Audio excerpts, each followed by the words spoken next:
Hello everyone, my name is Troy and welcome to my Joshi journals, and today we're going to be talking about everything that went down at Tokyo Joshi Pro Wrestling Summer Sun Princess 25.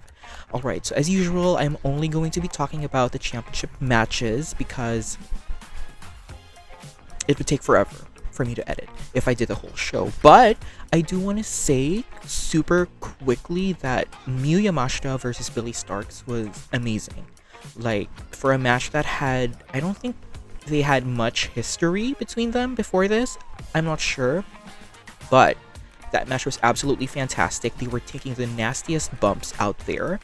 And yeah, they went at it. They went at it for a special singles match. That was amazing.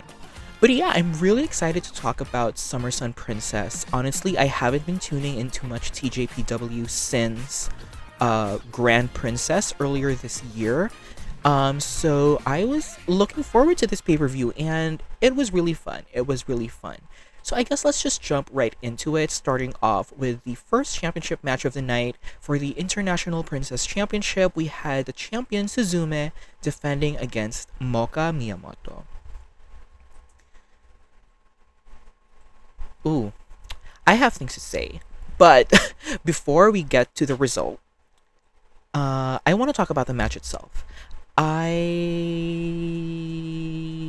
was not living, I will say. I was not living. And I feel like there were times in this match in which both Suzume and Moka were unsure of who was going to go for a move. Like, I think there was a spot where they were pretty much running the ropes for about like a good 3 to 5 minutes, waiting for the other to do something.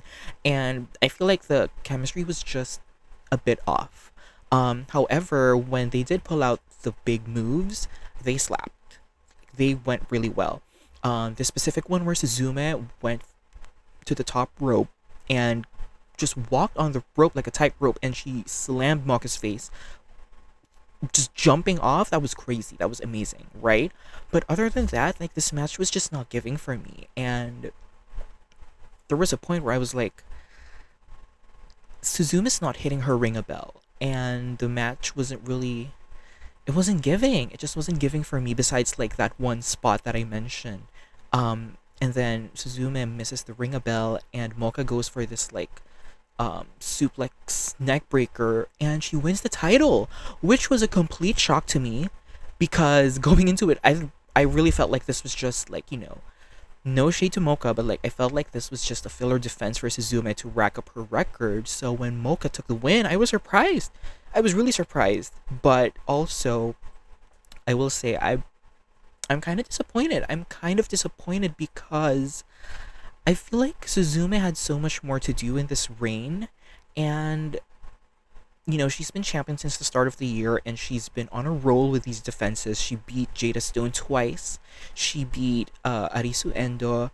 And I feel like just with this run, she has been bringing this title a lot of relevancy. Not that it wasn't relevant in the first place, but she was doing a good job of like upholding that title to a prestigious level. And I feel like she had a lot more rivalries and a lot more matches to do than just ending it here.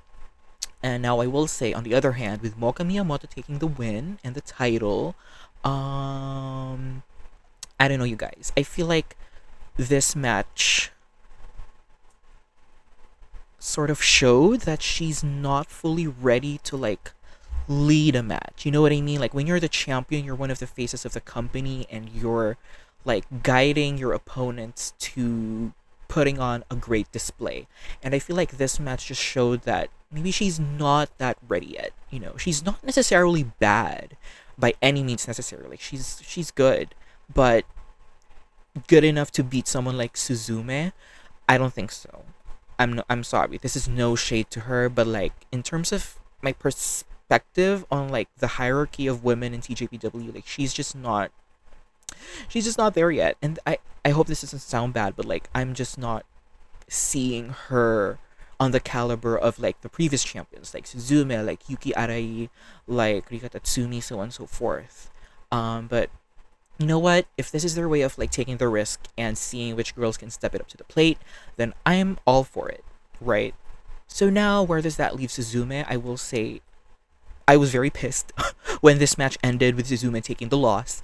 But then I took a nap, you guys. I took a nap after the match for about 15 minutes, and when I woke up, I realized that this could be a sign that she could have a really good showing in the Tokyo Princess Cup. I don't know. I don't know, because right now I'm not really sure of who could win that tournament besides, like, I don't know, Arisu Endo? But, like, I really wanted to root for Suzume, but that was the time when she was, international princess champion. But now that she's lost the belt, like, who knows? I have someone to root for. So I hope that this is their way of, like, promoting her to the world title picture, aka the Princess of Princess title, because she deserves it. She deserves it. Like, seeing the level of matches that she's put on with the international title, I don't know. I really hope that this loss just proves to be their way of moving her up the ranks, because she's proved that she can go. Okay, she can go. But I guess I wouldn't be completely against, like, Suzume and Arisu reuniting as a tag team again, because, listen, TJPW's tag team division is absolutely on fire right now. I mean, I'll speak about it more later in the Princess Tag Team Championship match, but their tag division never fails to disappoint. And I might even argue that their tag division sometimes has the best matches on the card. I'll get to that later. But yeah, I guess congrats to Moka. I don't know, we'll see how her reign goes. Not the biggest fan yet, but she's cute. It's just that cute next to gorgeous. Gorgeous being Suzume. Like, I don't know, she has huge shoes to fill, and I don't know, she better fill it well. No shade. So moving on to the Princess Tag Team Championship match, the semi-main event, we had the champions Hyper Misao and Shoko Nakajima defending against Miyu Watanabe and Rika Tatsumi. So first of all, I'm really happy that Rika and Miyu are teaming up again. I unfortunately I wasn't watching TJPW at the time that they were like a legit tag team, that they were running the tag division over, you know what I mean? So it was fun to see them in action with me as a fan. And as for Hyper, Misao, and Shoko Nakajima, they've been doing great, winning the tag tournament, putting on these great matches so far. But the moment I saw this match was announced, like, anytime I see Rika Tatsumi and Shoko Nakajima in a match against each other, whether it be in singles or in tag action, I just know that it's gonna be amazing. Okay, like, anytime the two of them are in a ring, I have a minimum expectation of like 4 stars, and so far they haven't disappointed me yet. So that just goes to show like how great they are, right? And on top of that, adding in the element of Miyu Watanabe as well as Hyper Misao into the tag match, like, I had really high expectations for this match, and spoiler alert, they delivered. I think this is a classic example of what I meant when I said that TJPW's tag team division is really at its best right now. I mean, not that I'm saying the past iterations weren't as good, because, like, again, I wasn't watching at the time, but this era of tag teams in TJPW and like the level of matches that they're able to deliver, it's so amazing to see. Legit. And you guys, I'm a sucker for near falls. You know this. I'm a sucker for near falls or close finishes. And in tag team wrestling, the partners can just come in and save the pin, and at any time. And I feel like this match just showed the intensity of tag team wrestling. And I really have to give props to all 4 ladies for delivering, because this set really high standards for whatever match was coming up next, which was the main event, right? But I think this just goes to show that these 4 women are really the it girls of TJPW right now. I would say that. I expected Shoko and Hyper Misao to retain, and I was very pleased. With that result. And Rika and Miyu, like, I don't know if they want to continue being a tag team or if they want to go their separate ways. They are participants in the Tokyo Princess Cup, so who knows? But yeah, that match was absolutely fantastic, you guys. I cannot say enough words. I can't pinpoint specific moments, and like them just saving each other from losing, like these pinfalls, close finishes. It was amazing. I was obsessed. Like, you guys just have to watch the match yourselves to understand what I'm talking about. Like, just going off of memory, the whole match was amazing, fantastic. And that leaves us to the main event for the Princess of Princess Championship. We have the champion Mizuki defending against Yuki Arai. Okay, so again, Similar to what I said in the Wrestle Princess review last year, the Princess Tag Team match was just so amazing in the main event that my expectations were set really high. All right, for the main event POP title match, and I'm sorry to say, the Princess Tag match ate them up. I'm so sorry. Like, they were match of the night, besides like Miyu Yamashita and Billy Starks. Um, but regardless, my thoughts on the Princess of Princess Championship match stays the same. It was great. It was really good.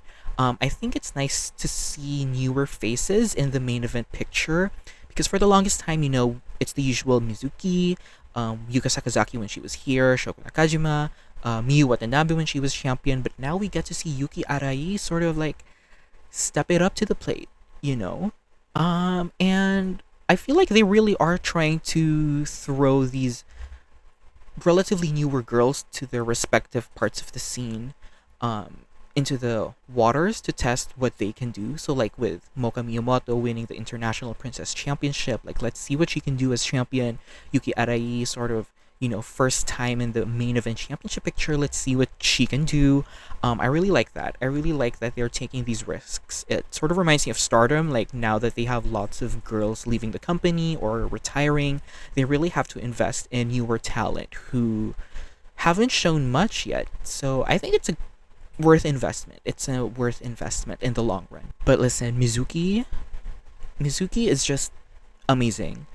She is an extremely dependable worker, and I feel like that's why they put the championship on her again this earlier this year, and she just has so much more to do, which is why I was happy that she retained. But she just went out there, pulled out her iconic moves. I don't know if she has a new photo going viral as of the time of recording, but maybe. I love this new thing she does where she sort of does this diving crossbody, but she whirls mid-air. Absolutely fantastic. But I think Mizuki, I don't know, like, I know Miyu Yamashita's like the ace of TJPW, but like, just because she's doing more, US or global excursions, I feel like Mizuki sort of has earned the right to be ace of TJPW right now. Like, she really is the face of the company. All respect to Miyu Yamashita, but she, like Mizuki's sort of taking her spot. I don't know, like Mizuki is just really carrying this company, not necessarily by herself, but definitely she is the one to look out for. And that's crazy to think that she's already on her, I think, second Princess of Princess Championship run, and she's still just raising the ceiling. You know what I mean? So huge props to Mizuki. Like, she's really the GOAT of TJPW, arguably. And as for Yuki Arai, I was very impressed with this match. I think this might be my favorite Yuki Arai match, besides maybe like the Suzume match earlier this year, but maybe I'm biased because I love Suzume, right? But yeah, she was very impressive. She pulled out these avalanche moves of her usual maneuvers, and I know there are lots of comments about how people don't necessarily like Yuki Arai's wrestling style, and they find it kind of bland or basic. Listen, you just have to understand, like, her presentation is, it's like that. It's like that. And I feel like once you get what she's trying to do, what she's trying to go for, I think you'll eventually have an appreciation of her as a character and her as a wrestler. Because personally, she's pretty fucking charismatic. Like, I love Yuki Arai. I love her. But yeah, I sort of see where people are coming from when it comes to commenting on her wrestling style. So, I don't know. But overall, this match was really great. It just so happens that the Princess Tag Team Championship match was so good, you guys. Like, I would recommend it as like the match of the night over all of the other matches on the card. Like, those four girls, Shoko, Rika, Miyu, and Hyper Misao, amazing. Absolutely amazing. But not to take away from Mizuki and Yuki's efforts. They had a fantastic match. Where do they go from here? I think Mizuki just has to keep doing Mizuki things. You know what I mean? And Yuki, this is just the start of her in the main event title picture. I'd love to see her get a really good showing in the Tokyo Princess Cup. Maybe even in the quarterfinals or perhaps the semifinals. But I guess jumping into the Tokyo Princess Cup after this pay-per-view, I think I would love to bet on Arisu Endo, Suzume, Yuki Arai, and who else has been a standout this year? I guess Hyper Misao. Why not, right? Um I don't know if there's ever been a winner that's already holding a championship before. So who knows? It would be interesting to see. Again, putting these relatively mid to lower card girls in the main event championship scene picture, just seeing what they can do. Because, who knows? They could impress us and it could get a lot of recognition for them. And I'd love to see a lot more for Hyper Misao or Suzume or Arisu Endo, right? So who knows? I'm excited for the Tokyo Princess Cup, and Summer Sun Princess was really amazing. It was really fun. I was really looking forward to it since Grand Princess earlier this year. And yeah, I guess TJPW just continues to be that comfort promotion that we all love. And yeah, I guess I look forward to the Tokyo Princess Cup. Whoever may be taking that win, they better get ready because Mizuki will be waiting for them. I know that's right. But yeah, thanks so much for watching. If you like this video, be sure to give it a like and comment down below your predictions for the Tokyo Princess Cup. And be sure to subscribe and follow Joshi Journals on all of our social media pages at Joshi Journals. So yeah, that's it for now. Stay safe and enjoy your Joshi wrestling. Bye!